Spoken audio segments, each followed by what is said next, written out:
You're listening to the winning literary show, Off the Shelf Books Talk Radio, live with host Denise Turney, author of the books Long Walk Up, Portia, Love Pour Over Me, Spiral, Love Has Many Faces, and Rosetta's Great Hope. Turn up your dial and get ready for a blast of feature author interviews, 411 on book festivals, writing conferences, and so much more. Ready? Let's go.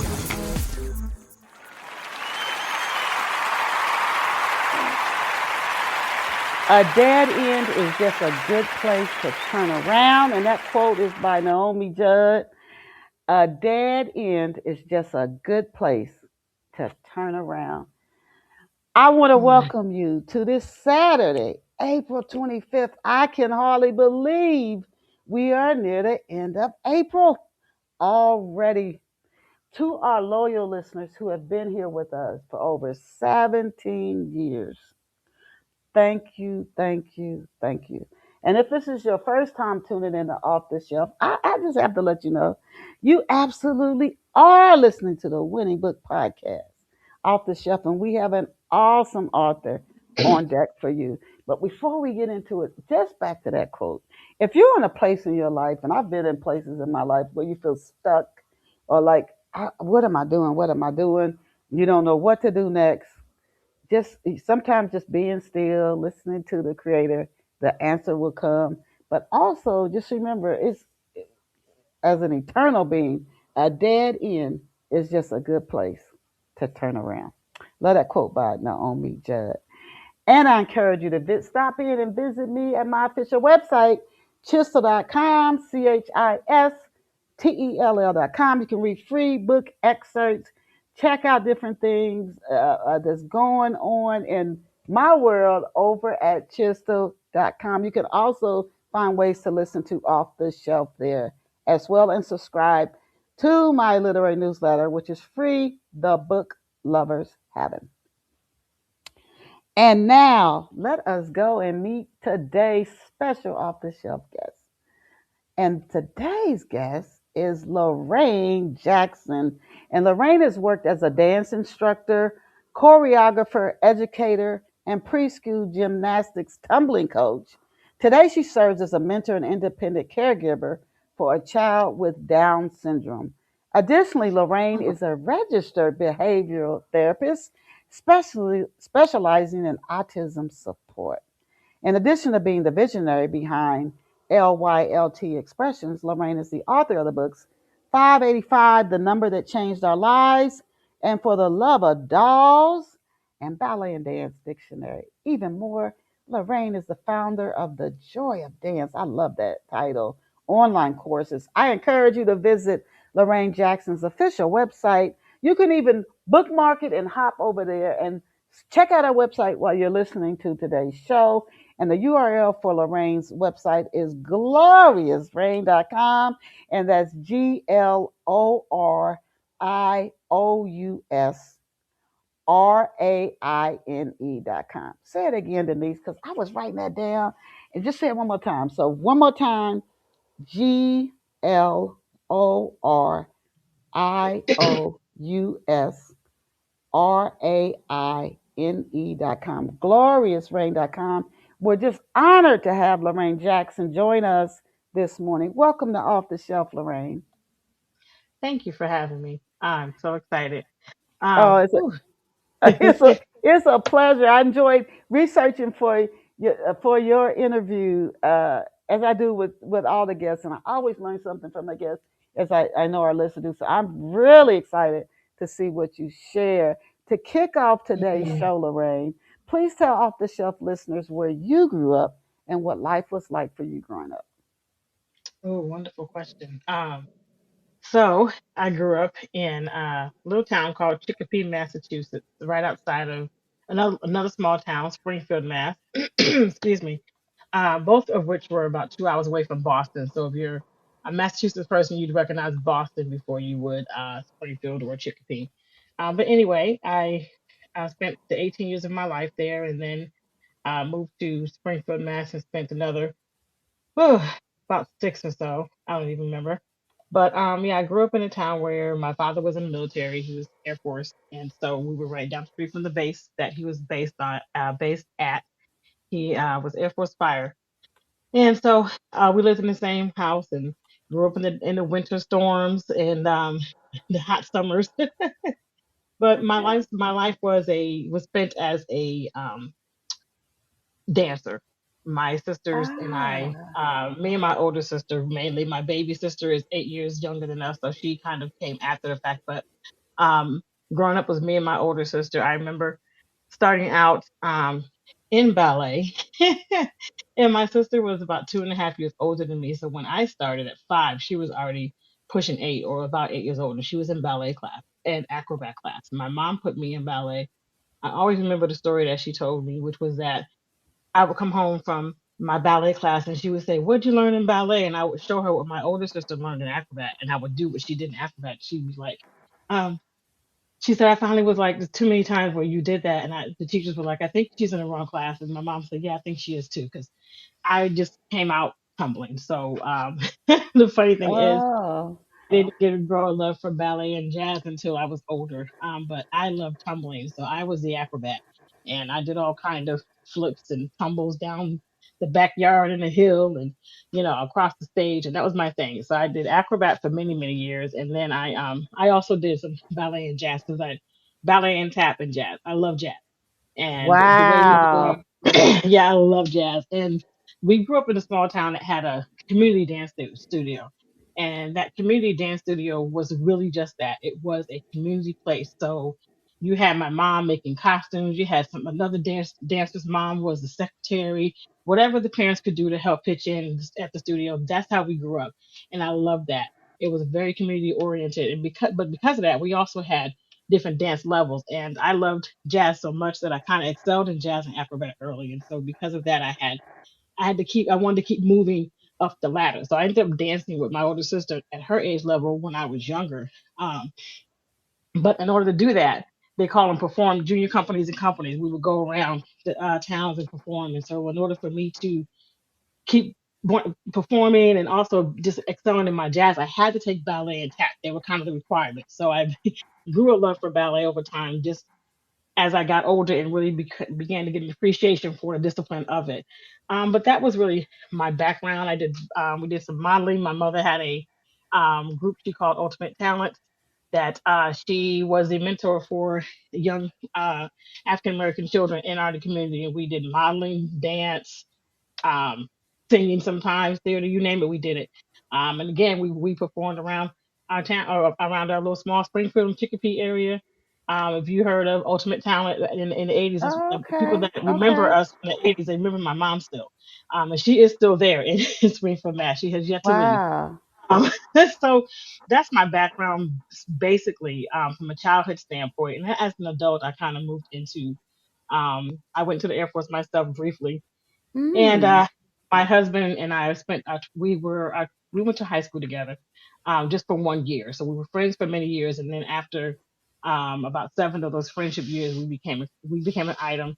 I went to the military. He went off to the police academy, and in Arizona. So we were separate places, but we ended up getting married in the midst of all of that, and so we've been together now for wow, my baby will be 28, so 29 years married wise, and Wow, congratulations. thank Now you. when And we've been together about 30. So yeah, we okay. have a whole life together now. I love it. Yes, yes. Now when you were a little girl, you said you came out tumbling. Uh hmm is that what from the very get-go? Is that what you when you grew up, is that what you wanted to be, a dancer? No, believe it or not, I didn't want to do any of that stuff. I just loved acrobat at the time, and I loved it enough to where I did spend a little bit of time in my 12 years old as in the gymnastics studio. So I transitioned into gymnastics, and I was on the uneven bars a little bit. I did gymnastics 2 years in high school, but I was one of those people who really just never knew what she wanted to do. To be quite honest. And so when I hit, adulthood, I was lucky enough to get land one of my first few jobs was in the optical field as an optician, and I learned everything on the job. From in a small town in New York at the time. I was just up there with a friend of mine I was living with briefly, and I had decided I needed a job, and so I found a they had help wanted sign in the window, and this is probably in about '94. And believe it or not, that was where I kind of found a some direction and a liking. So I spent several years as an optician. I loved it, helping people find their glasses, selecting the perfect frame for their face, and helping them learn how to use their contacts, putting them on, taking them off, how to take care of them. I did that for a while, and then um, I was 24, if I'm not mistaken. I decided that it was time for a change, and my husband at the time was my boyfriend, and he was moving either way. He was going to go to Arizona to become a police officer, and it was, you want to come with me, and I kind of was like, I ain't moving all the way to Arizona. You know how we do. That's too far away. And so, but then I sat and I thought about it, and I was like, my father had three girls, and none of us did anything that represented him. It was everything was very girly girly because my mother was the other woman in the house and three girls, so that my father was the only man in the house. And so because of that, it was just like, what can I do that gives me a little more direction? And I decided, well, you know what? My dad was in the Air Force. I'm going to go in the Air Force. And so that's what I Mm. did. So I did that to try to find some guidance and some direction. And I was 25 years old. And I remember thinking when I got there, why did I do this? What was wrong with me? Because by 25, you're already your own person. You're already set in your ways. And it's really hard to have someone telling you what to do and Oh how to do it yeah, and when and yeah. all those things. But I will always say that that is one of the best experiences of my life, and it taught me a lot about who I am, and a lot about how to present myself, how to take care, how to say things. My biggest thing was the discipline of understanding when to speak, when not to speak, what to say, and how to say it. And Mm. that to me is huge. And I feel like I used to always say, everyone should experience basic training. Not don't go in the military. We should have an option to go to basic training and then go home if we want to. But I just feel like I used to always say that basic training was something that really, really changed my personality enough for me to understand that, you know what, this is life, and we gotta do what life does, but also be able to understand life and figure it out.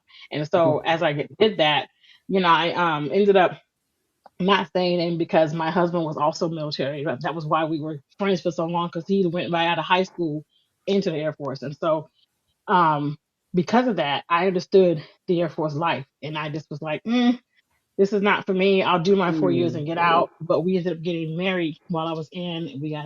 I was pregnant with our first child, and I thought, you know what? I don't want to raise my child being in the military when my husband's still in the military. So I got out.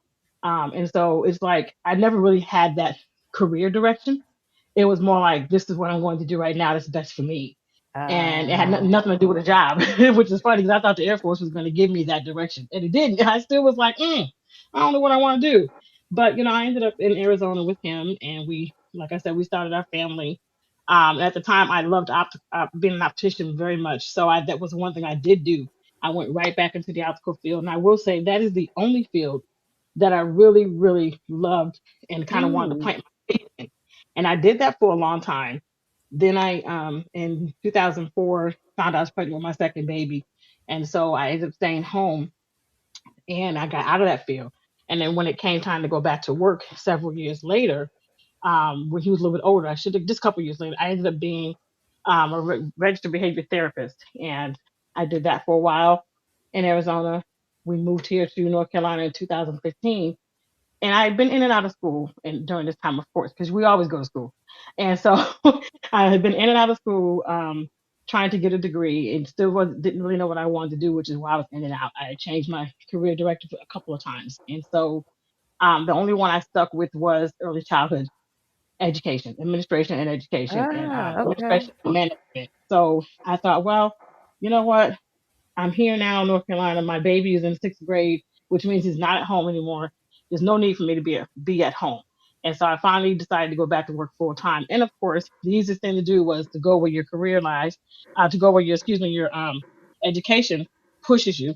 And that at the time was early childhood. So I did that.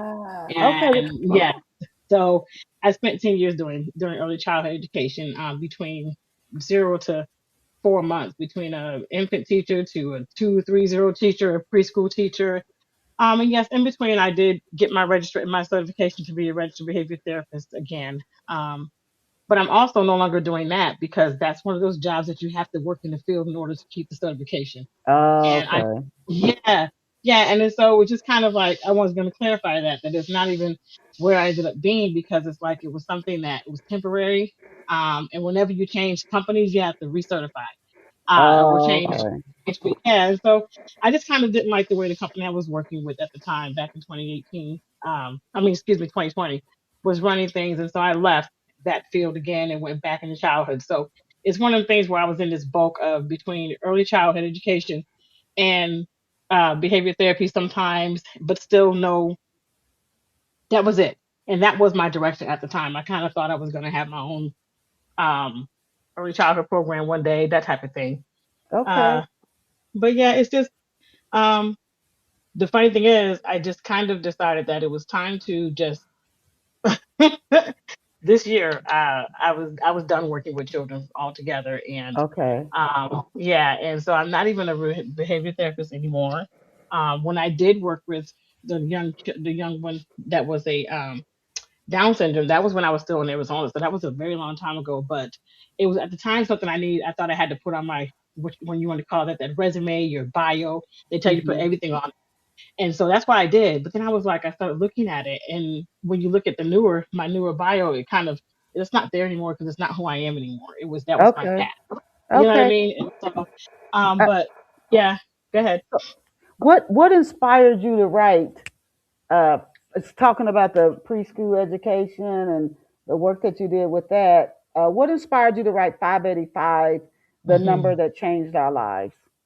Yes, I was just going to say that was my baby project, and it's funny you brought that up because I knew you would, and because that is really, I realized that was what it sounds like that was the book that you found me from, or should I say that brought me to your attention, was that book. And um that book is actually based on my first baby. He is, wow, he'll be 28 in July, but Wow. it is based on the his life as a type 1 diabetic, basically. In a Mm. nutshell, me and my husband raising him as a type 1 diabetic child. Um, in Arizona, very few, at the time, he was diagnosed in 2000 and he was 23 months old. That Mm. was probably the toughest time in my life. He had a viral infection that lasted 2.5 weeks, and the last 2.5 weeks of that infection, I'm sorry, the last 4 days of that viral infection that was 2 weeks long, he was asleep. And it didn't make sense that he was still asleep to me. I've never seen a child sleep, even when they're sick. So it didn't register that there was, the fact that he was still asleep, it didn't make sense. And so after having brought him to his pediatrician, you know, twice already with the viral infection. And they tell you all the time the viral infection is just that. It just has to run its course. There's nothing you can do. There's no really medication we can give for it. It's just it'll go away. Excuse me. Well, it didn't. And so of course, on that fourth day of him being asleep, I dropped him off at his caregiver. Thankfully, he went to a home caregiver, and so she was a woman that ran a small program out of her home. So, and she loved him. She was very, very connected to him. She was very in tune to who he was. And so she called me and was like, he's not getting any better. He has not woken up, and he has this white stuff in his mouth. And I said, well, he's going to the doctor this afternoon, but this evening when I got off work, and it was like, no, I think I need to come get him now. And I did. So this is like 3 o'clock in the afternoon. And from that 3 o'clock in the afternoon experience, we were in the pediatrician's office till about 6:30 that night before he finally told me that your son is a diabetic. And Wow. And all those other doctors didn't know. he went to the same pediatrician Oh, all the oh time. okay. And Okay. yes, Okay. and so when I took him back to that pediatrician, and I wrote this part in the book about this whole thing is kind of in the book. And I remember going and the nurse asking me, she said, "Why are you bringing him back? He was just here 4 days ago." And he sleep on my shoulder. And I'll never forget what I said to her. And I wrote in my book, I wish I could find that nurse and apologize to her because I said, "Look at him, he's still asleep." And I remember screaming at her like, "Why would you ask me this question?" Yeah. Yeah. you Yeah. know, um, like the 585 came from the fact that that was his blood sugar level at that time. His Mm. and so backtracking a little bit because what you said about doctors not knowing. So answering that question, his pediatrician was one of the younger in the practice, and but he was had been there for 15 years or so himself. But he had his mentors who were still in the practice, who had been practicing pediatric medicine since for like 20, 30 years. So I remember when he looked at him, my son, and said, I still can't figure out what's wrong with him. He's never been sick. He's Mm. always been healthy. Let me go get my colleague to look at him. And when he brought Wow. his older mentor in, that doctor, I'll never forget, he came in and he looked at him, asked me one question. I don't remember what it was, and left the room.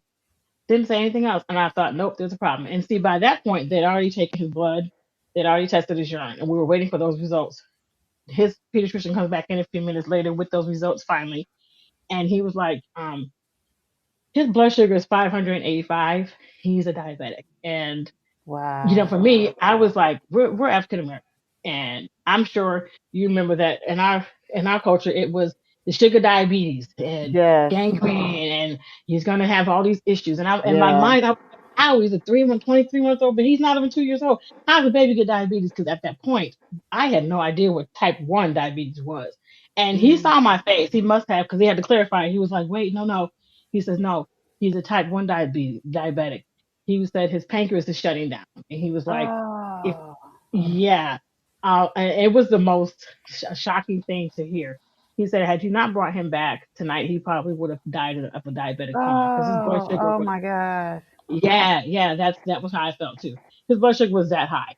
So we went straight to the emergency room. At the time, my husband had just left to go to a summer camp that he was mentoring at as a police officer. 2 hours away, he was just about there, and I called him to tell him what was happening because he said, "Make sure you let me know what's going on." So when I called him, he did a reverse, and we were in the emergency room. By the time they got my baby settled in the his own room, we'd only been there for about an hour.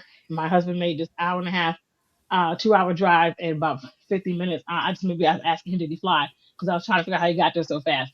But Okay. that is where the book came from. Is that we were Wow. we were very young. We were well, I feel like we were young. We were 27 at this point, Oh but yeah. we were by ourselves at the time. We didn't have any family that far Oh away. my We were in gosh. Arizona by ourselves. We had my family was still in Massachusetts. His was between New York and Delaware, Maryland. That's where his family was scattered at the time, and so we were doing this on our own. And when I say we had to go through education, we couldn't leave the hospital until um, until we could show them that we could give our son Yeah. a shot with a needle, test his blood sugar. All those things had to be done in the hospital before we could Wow. leave. And so we spent many years of learning this on our own, along with help. There was help. We finally found the Juvenile Diabetes Research Foundation. I can't remember how I finally got connected to them, but by the time we did, he was about 4. And they're the biggest organization for type 1 diabetes. They're now called Breakthrough T1D. Back in his day, they were JDRF. And but yeah, just that book was from our experiences of Mm. the highs and lows of the days when your child does not want you to give him this. He doesn't want you to poke his finger. He doesn't want Yes. you to give him this shot. He doesn't want to have to worry about those things. He's 5 years Right. old. He wants to go play. He's 8 years old. He wants to go live his life with his friends. The experiences of having to go to his school to give him a shot before lunch in order for him to eat lunch because they Oh. don't allow nurses to give children the shots. So the nurse couldn't Wow. do it anyway. So I had to have a break in my day from my job. I remember losing my job because of that. That's not what they told Wow. me, of course. That's not what was Yeah. on paper. We know how that goes. It's not what they wrote down, but that's what it was because it was an agreement I had when they hired me. But then I had to start doing that in August, leaving my job to go 15 minutes down the street and back to give my son a shot.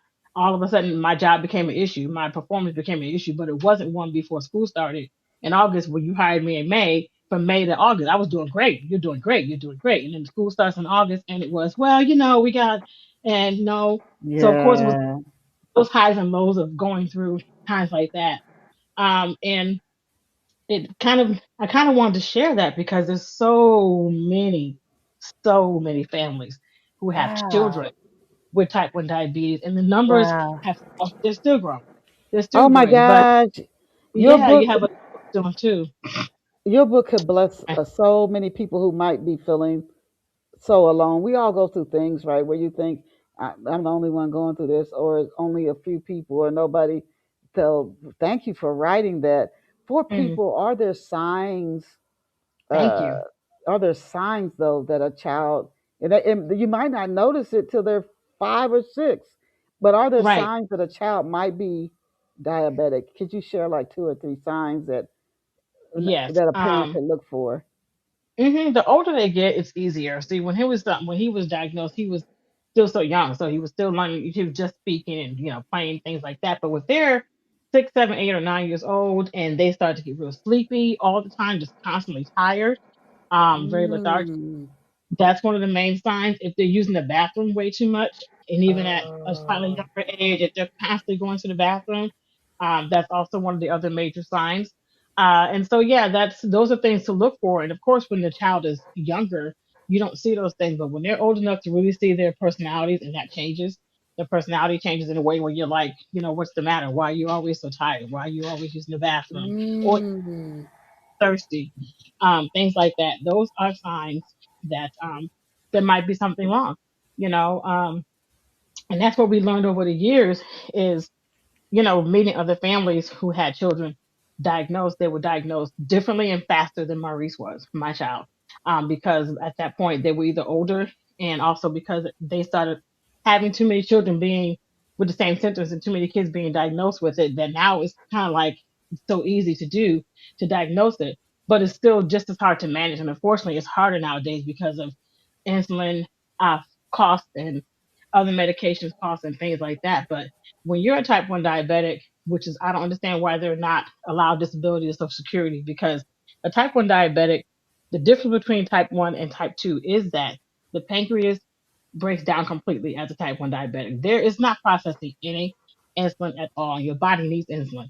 See, a type 2 diabetic, the Mm. pancreas is working, is doing a little bit of work, but not enough. And so you might need that medication. You might need to change your diet. You might need to lose some weight to help your pancreas work. But it's working. So you can find ways to manage it.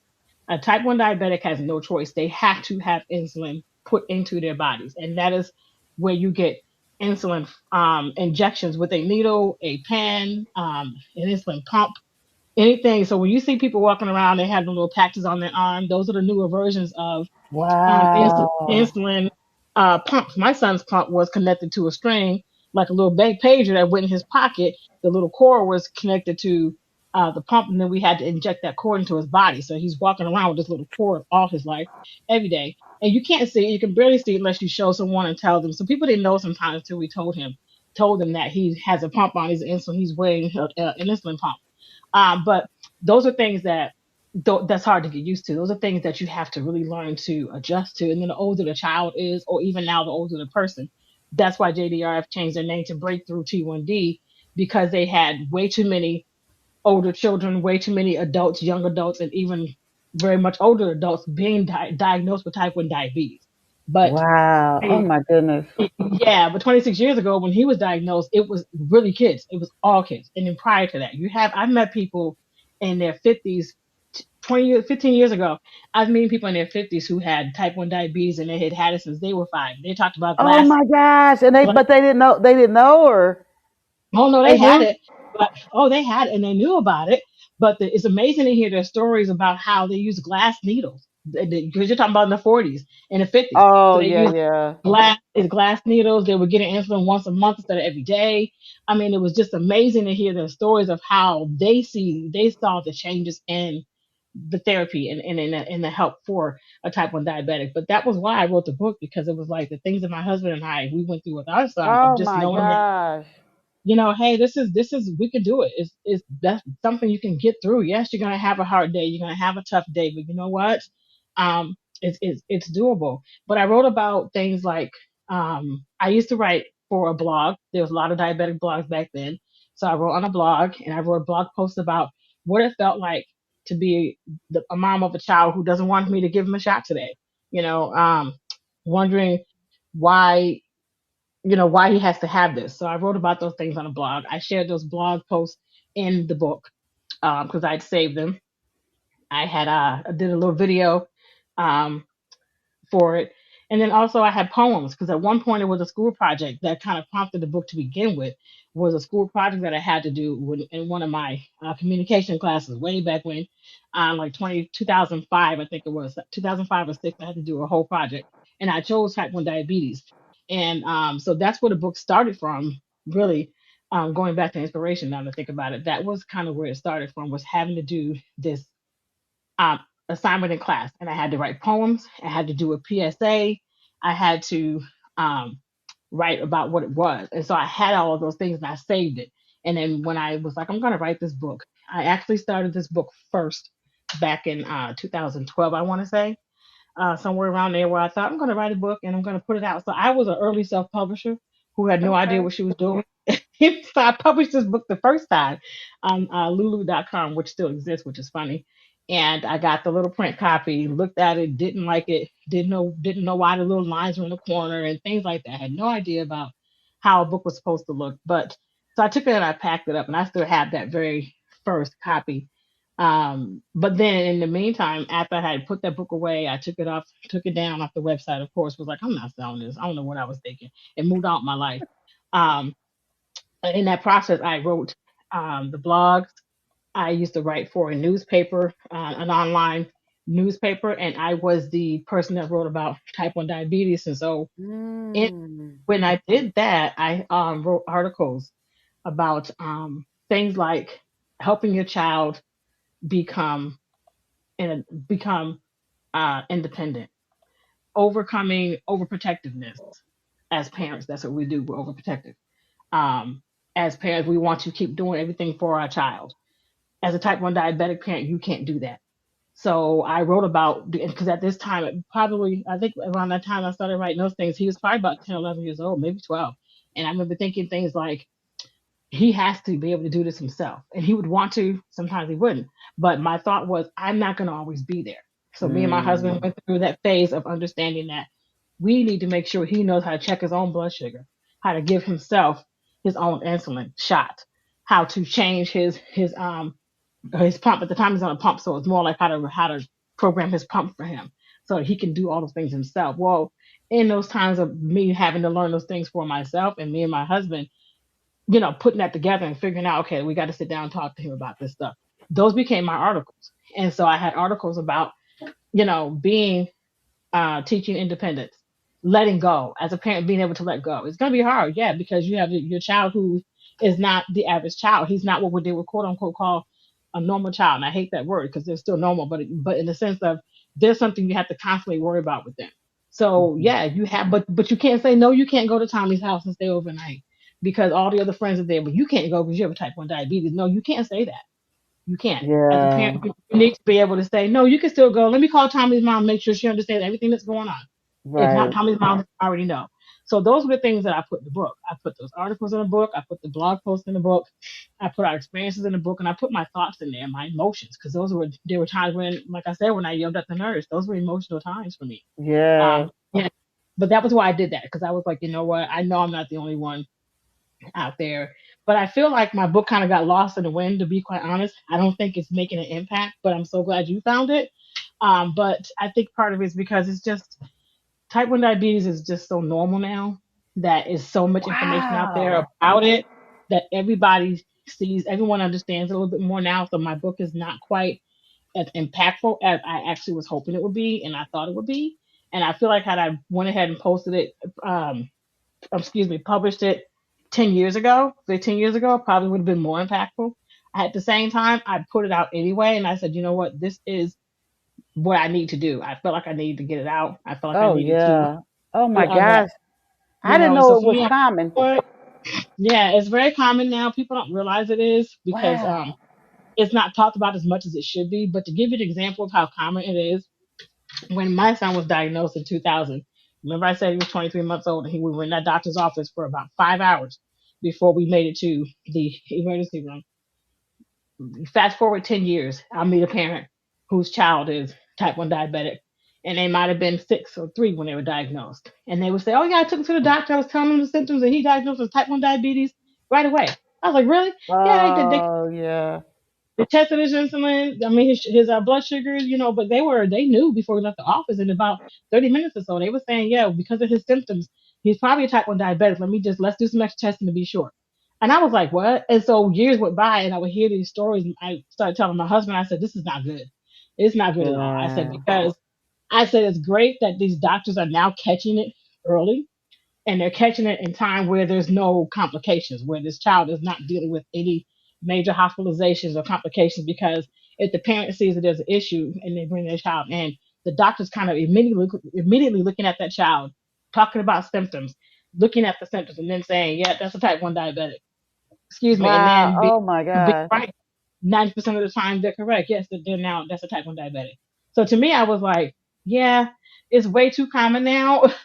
Even Oh my though gosh. and it's good and bad that is common in the sense of, yes, it's good that these people are being able to be diagnosed so easily because now they're getting help faster. But I'm like, whenever you see a disease spiral and skyrocket to become common, you're kind of like, oh, that's not good because now there's way No, too many yeah, I'm programs. with you on that. Before we talk about your ballet and jazz dance dictionary book, I just did want Yes. to share, just in case somebody's listening, they might share this with Hmm. other people who are going Yes. through, because some people might not know that this is common. I didn't know, and if they have a child in their life, or even they're older themselves, they having these Yes. symptoms. Um, are there any groups, organizations that parents or anybody dealing with this themselves as an adult can go to, just to stay connected, to get support from people who are dealing with the same thing? You know what? I wish there was more than what there is, but one of the main ones is called Breakthrough T as in Tom, 1D as in dog. So Breakthrough Type 1 Diabetes is what it stands for. They're the main one nowadays.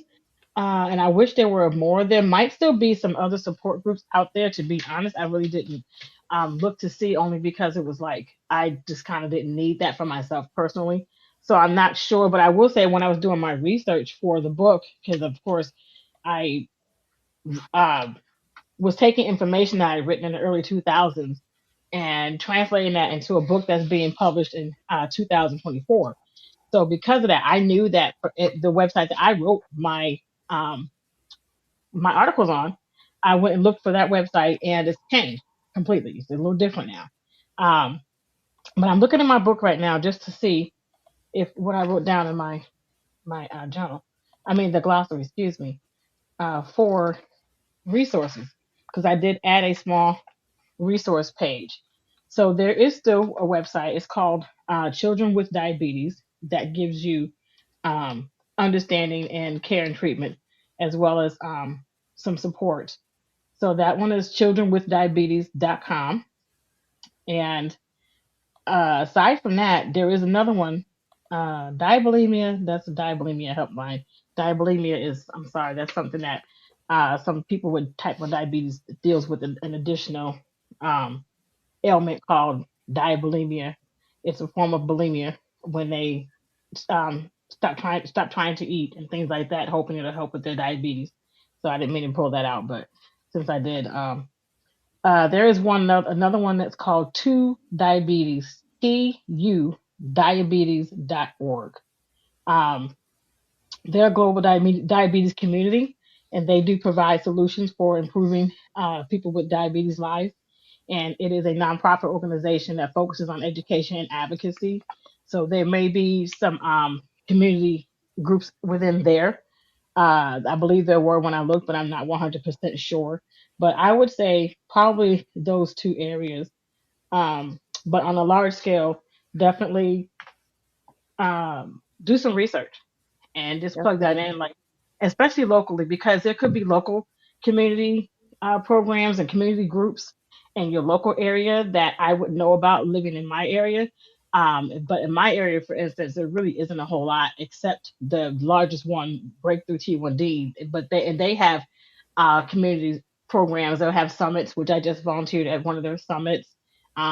They have community outreach programs. I just got off the phone yesterday with one of the regional directors who is in charge of what they call outreach for new families. There used to be mentorship years ago when I did it before, but now, basically, but that what they'll do is, I'm willing to be connected to a family who is newly diagnosed, and have conversation, let them know that there's support here if they need it, that type of thing. So now I am a part of the outreach mentorship program. So they do things like that to help bridge that gap and to help pull in community. But they are a large scale organization as well. That's why I say to also look, just kind of plug it into your local area to see if there's something out there. Because in my day, there were a lot of little small groups, in Arizona where a mom just decided that, you know what, my child's type 1 diabetes, who else's child has, let's get together, let's have some lunch, let's have a conversation. So there were a lot of other Yes. little small organizations back then, or little small community groups.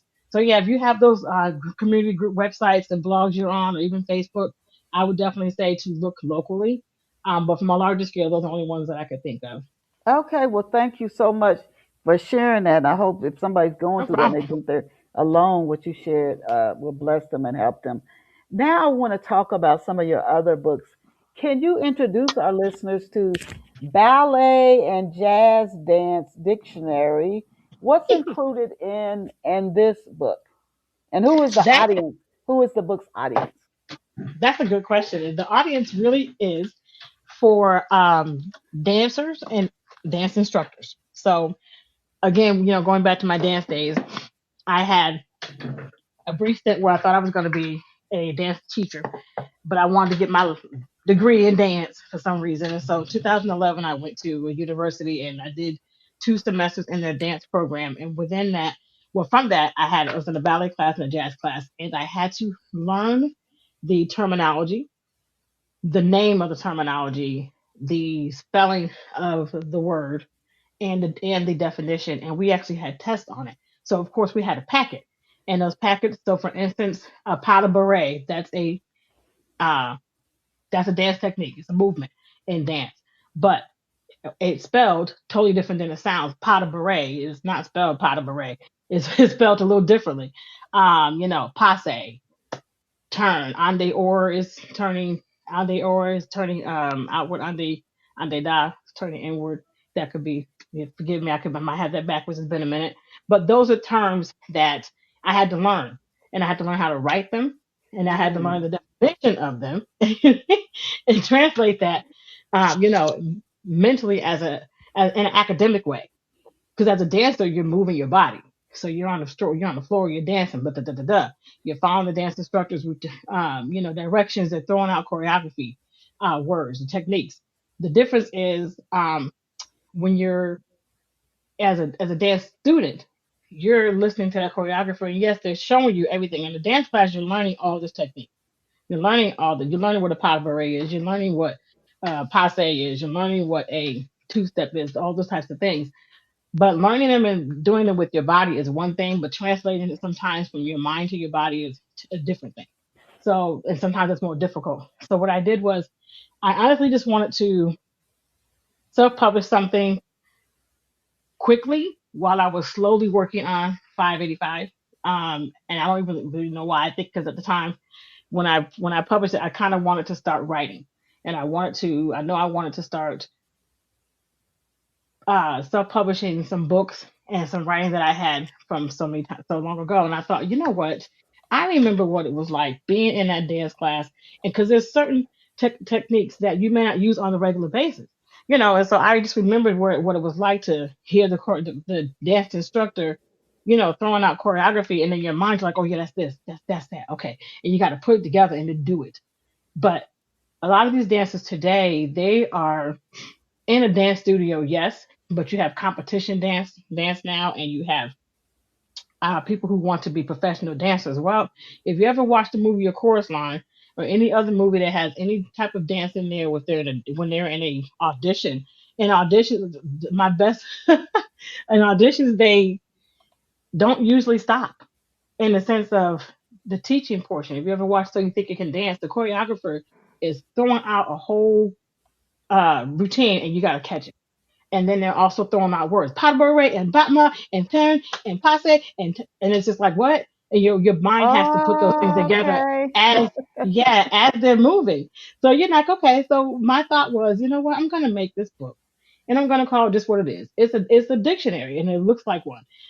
If you and the purpose of it was so that the dancer can actually learn the technology, excuse me, the terminology of the technique, and just put it in their brain from a written standpoint, from an academic standpoint, so that when their teacher is teaching, they're processing it better, they're understanding it better. There are a lot of dance studios who just teach dance. Then you have a few who the director is serious about making sure that their students know what they're learning, so they know they know what all the terminology is. So my thought was, I would love for this book to get into the hands of a dance instructor, so that the dance instructor can then turn around and give that to their students and say, here, I want you to go home and study these terminology, study these words, study the lingo, so that they don't have to focus on that part. Because we as dancers, you just want to dance. That's it. I just want to Yeah. get on. I want to dance. I turn on the music and let me go. But there's so much more to it than that. And so it was like, well, let me write this dance book, and it looks like just what it is. So you have a section in there for um, it says ballet terms, ballet technique, and it's a whole section of just starting with the basics. So you have your dance technique that all beginners need to know. And so what I did was I took what I had from the package from college, I scaled those down. I really went through and I highlighted some words. I was like, nope, we don't need, that's too much. That's it. And to me, that's an advanced level movement. Nope, I'm doing just the basics. And so I did that, and I put all just the basics in there: the placement of the body, the feet positions, sample warm up combination. Those are in the books. Same thing with jazz. I put fundamentals of your arm positions and your feet positions, your movement of the body, basic jazz positions and warm ups. I did those. I put that in there. Leg extensions and feet work. And I separated because a lot of people don't realize that there's a difference between um, ballet technique and jazz technique. So a basic example is first position in ballet. Everyone knows we call it the penguin for babies, because you put your heels together and it opens your feet up. But the first position in jazz is your feet are parallel, shoulder width apart, put together parallel. That's called first position in jazz. Ah. So you have a first position turn, a turn, for instance, when you're doing a pirouette. Most pirouettes in jazz, the knee is straight. The knee is facing front parallel.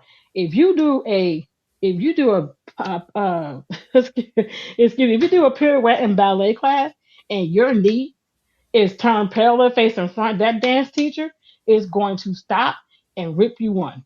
Because Oh, in ballet, wow. in ballet, that knee needs to be turned out. And Ah. so I did it. I broke it down from that standpoint.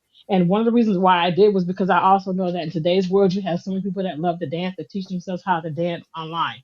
They'll watch dancers online and they'll just go, and they'll copy someone's dance movements. They might pull up someone who has a couple of videos that teach them how to dance. But if you don't want to take a dance class, don't have the money for a dance class, you can still get this book, look at this book, read the terminology in the book, and learn the movements for yourself. And so I'll give you a basic, an example of one of the definitions. So you have, let me find one real quick, just so you kind of know what it looks like, what it sounds like. So on the doors, those are turns when you turn outwards. So anytime you're turning away from your shoulder, basically. Okay. On the da, that's called turning inward. You're gonna Hmm. turn into your shoulder, right? Um, develope, one of my favorite moves, develope. That is spelt develop, but with the word developpe.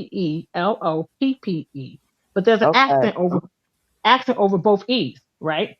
Hmm. So learning how to write that, but then translating that into the fact that it's the extension of the gesture leg from bent to straight. In other words, the leg that you're using, that's your gesture leg. The leg you're standing on is your support. So if I were to take my right leg and I wanted to bring it up straight, if you ever see somebody do a big kick, those are Yes. called bottom. They Okay. call them bottom when they stand there and they kick their foot up, and if they have a really good extension, their foot, what we call in dance, hits their face. Ooh, good, the girl, she got big. Look at that bottom on her foot. Her foot hit her face because it just went all the way up, right? But the velope, you have to extend it, so it's a little slower. It comes from a passe, it goes through, and it straightens all the way up. So you have it. So there's a little bit of a difference there. So it's stuff like that where it's written down um, in that plain English.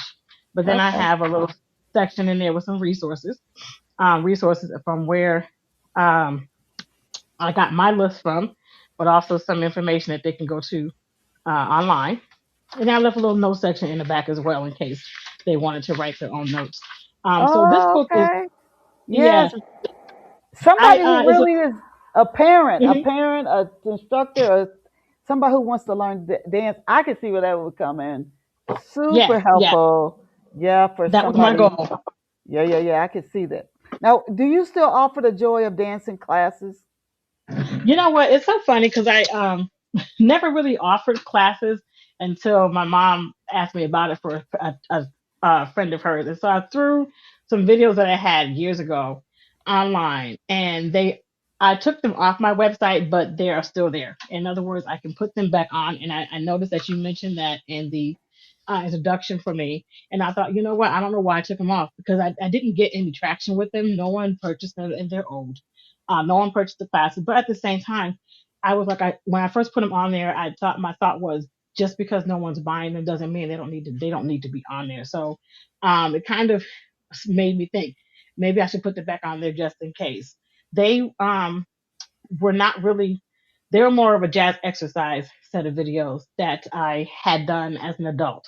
So right before in 2014, I started when I was still in Arizona. I started teaching at a rec center. And at that point, of course, I was in my 40s and I had long stopped dancing the way I did growing up. And so, but I used to still want to dance for exercise purposes. I had just stopped teaching a dance ministry class. And also, but that's part of the inspiration for the ballet and jazz dance technique book. Backtracking a little bit, when I was a dance ministry leader, I taught the children's dance ministry, and none of the girls in that class had ever danced before. And I personally didn't like to see the way dance looked at in churches. And so I was like, if I'm going to do a dance ministry, we still have to learn how to dance. And so I actually created a mini version of the ballet and jazz dance book for my students. That's kind of where the idea of printing the book really came from, aside from the class, was knowing, remembering that I gave that book to them. And I had sent them home with a lot of the basic terminology and said, we're going to go over all this stuff as we grow as a ministry. And so, and they did. I watched those young ladies start with me and not even know parallel from parallel turned out from parallel straight. And 3 years later, um, seeing how they blossom and watching them just Wow. the technique that they learned over the 3 years of me working with them was for me just amazing. So, but yeah, that was the things that I had done first, and then I was like, I just stopped doing that as well, and I still wanted something to do. So I went and started teaching an adult an jazz exercise class, and those are the videos that I have online. They were the videos Okay. from the class that I taught. I had this concept back then that I wanted to teach adult jazz, but I knew that we also needed to be fit, exercise and move from that standpoint. So I just did a combination class of instead of coming in and I didn't like Zumba. Let me backtrack. I didn't like Zumba. Zumba was a big thing back then. And I was like, oh yeah, I could teach dance and exercise at the same time. But there was something about Zumba that I just felt like it locked me into what Zumba was. And it really wasn't what I wanted to do. And so I thought, you know what? I can still do something similar. So what I did was I started teaching a jazz exercise class. And what I did was I taught a full dance routine from an exercise standpoint. And by the time I was done, I think I did that for about 2 months. We worked on one routine for about 2 weeks, but that was then me breaking every step down. And then by the time we were, say, at the end of week two, these women had a full dance routine, but they were exercising too, because I made sure I changed some of the movements up so it was more, excuse me, exercise based and not jazz, not dance based, but it was based on jazz movements. And at the time I was a Christian, and so we had Christian music, and it was based on movements that were uh, clean but also what's the word? It kind of was a they were kind of worship. still a little bit, in the sense of because when I dance from the point of worship when I'm in the church. I used to minister as a dancer, and that was a worship for me. But yeah, so basically, I taught these jazz dance classes, and it was so much fun. By the time I was Oh, done, I had 4 dance routines, and what I did was it was a 30-minute class. No, I think it might have been an hour. I can't remember for sure, but I remember us having a 30-minute workout if we once we did all 4 dance routines together. And I ended up with a class. It was only 4 women, but me and these women had such a great time. They ranged from 50 to 65 years old, and that was the other reason why I did it the way I did, in the sense of it was really basic jazz movements, but they had so much fun because we were getting up there. So each song had a slightly higher tempo. So that's kind of where the exercise came in at. The first song was what I called our warm up dance, and we worked on that for 2 weeks. And then we had our mid tempo, then we had our high tempo, and then we had our mid range or cool down. So, but if you do all 3 dances or all 4 dances together, you have a 30-minute workout. And it was okay. 4 different, yeah, and it was 4 different dance routines. And so the classes online that I had were the videos that I did um, for them to take home with them if they wanted to, and they were the breakdown of how to do the dance routine from the beginning to end. So one of the videos is me breaking down every step, and then the second video is me actually doing the dance routine. So that was what the videos were for, and that's what I had online. I never actually did any classes for children online. Um, or in person on my own. I taught at a dance studio briefly here in North Carolina when I first moved here in 2015 to 2016. But in regards to having my own classes for children, I did not do. But the videos Okay. were there for the adults, and I just kind of was like, you know what, maybe somebody might still want to do these. They might want Yeah. to, pick for this one class and get some exercise in. But people are so Okay. different nowadays compared to what they were at that time, and our thought processes have changed a lot. So I just kind of felt like maybe this is just not going to work. But I don't get a lot of traction on the stuff that I have online, but I still put it out there anyway. Uh, Okay. but that's a good That question. Thank you for asking. and that shared. Where can off the shelf listeners get a copy of your books if somebody wanted to get a copy of one of your books? They can go to gloriousrain.com. And on the homepage, when they scroll through, they'll see all the books that I have right now. There's 3 published, and there's purchase options for all of them. They could get them on Amazon if they want to go straight to Amazon. But my website gives you the link to Amazon, which makes it easier because it takes you right to it. I also publish on Lulu.com. So there's a purchase option for Lulu.com as well on there. I will say personally, I feel like all the books are better in print than e-version. I have an e-version of the Ballet and Jazz Dance, um, and a PDF version of the Ballet and Jazz Dance Dictionary, as well as 585. My personal opinion, especially for the Ballet and Jazz Dance Dictionary, is just one you want to have in person. It's a spiral bound for one. Then there's a note section in the back, so I feel like having a tangible copy of that is better for the person that is putting it in their hands than the ebook version. But there is an ebook version as well, and the same with 585. Um, there's no note section in that book, but I just feel like it's just better tangible. So you can make notes, you can highlight if you need to, you can go back to that section if you want to. So I feel like most books that I write are would be better off in print, but I do know that ebooks are the way to go for a lot of people. So I do have those options as well. And then the third book that I have, I just recently published, I want to say last year. That one is called For the Love of Dolls, and that's my it's a journal for young girls who the basis of it is they're slightly older than the average age of a child who should still be playing with dolls, but they still love their dolls. My mom asked me to write to find a book for a friend of hers whose daughter is about 12 or 13 years old, but she still loves dolls, and wanted to find something for her that kind of highlighted the fact that it was okay for her to still be a doll lover at a slightly older age because people would tell her she's too old for dolls. And the minute she asked me to look for books like that, I thought, I don't know where to start to look for a book like that. I'm gonna write one. So Okay. Okay. That's where For the Love of Dolls came from. And real quick on that, it really is. It turned out to be a journal instead of a book, because my thought was, if they are slightly older than the average person, that someone says this 13, 14-year-old girl should not still want a doll. Well, she should if she wants one. If she loves dolls. My older sister collects them. So those thoughts came to me, and I thought, you know what, I'm gonna make a book that's also a journal, and that's what it's based on. It's based on um, designing your own doll, if that's what you want to do. So it's got a micro story in there about a little girl. It's under 500 words, who still loves dolls, and then it goes into a journal of what would your doll look like if you were to have your dream doll. If you were designed to design your own doll, what would you want it to look like? And then those questions move into questions about life. What type of life do you want to live? What do you think your future holds? What do you want to do when you get older that you can work on now, or things like that? So it ended up being a journal, and so I call it an interactive journal because it's, Okay. yeah, it's something that they can just look at, and yeah, you can design your own doll. So there's pages in there that focus just on what you might want your doll to look like, and then maybe one day you might just decide to produce this doll. Because in my research of dolls, I found that there's a lot of new doll makers out there, and making a doll is very expensive. But you have a few that are specifically for the Black community, and much newer doll makers who did that for that reason, because they didn't see anything out there that they thought represented them, and so they started designing their own doll.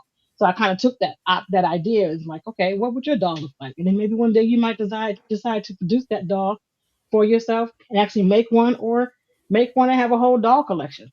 So, just write your dreams down. So it kind of became more of a journal for young girls, maybe from the age range of 10 to teenage years, but even an adult female, or even whoever that might like to, that still loves dolls and might decide, you know what, yeah, I'm gonna use this book as a journal, and see Okay. where my life goes. So those are the three that are for sale now, and then I'm working on one called The Recipe, which is my first set of short stories. There's only two short stories in there, but again, it's a short story, two short stories, and journal prompts to go along with the story, which also roll into causing the reader to think a lot about their own lives. So that is where Ah. yeah, that's where I'm at right now. So that one's called Food is Love, and my goal is to get that one published by the end of May, uh, if time permits, because I work full time Okay. now. So I'm a vision therapist now. So I've transitioned all the way to a whole different field, but slightly back into vision. And Yes.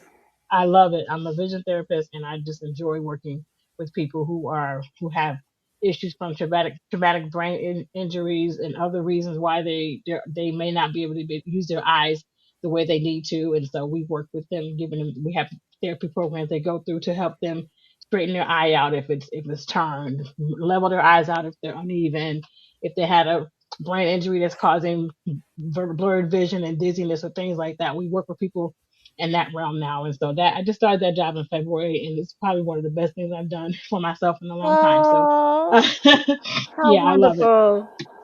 How And I'm just wonderful. excited. Oh, Lorraine, I've so enjoyed having you on, as I'm sure our listeners have. We have had the just the honor of having Lorraine Jackson on, as she said, she is Mm, the author of the books 585, The Number That Changed Our Lives, For the Love of Dolls, Ballet and Dance Dictionary. She's working on a book of short stories right now. And you can visit Lorraine online at gloriousrain.com, and that's GLORIOUSRAINE.com. I just think you will absolutely love her and the mm, work that she's doing. thank And you. want to thank you again, Lorraine, for taking time out of your busy schedule to be with us and our Mm, listeners here on Off the Shelf.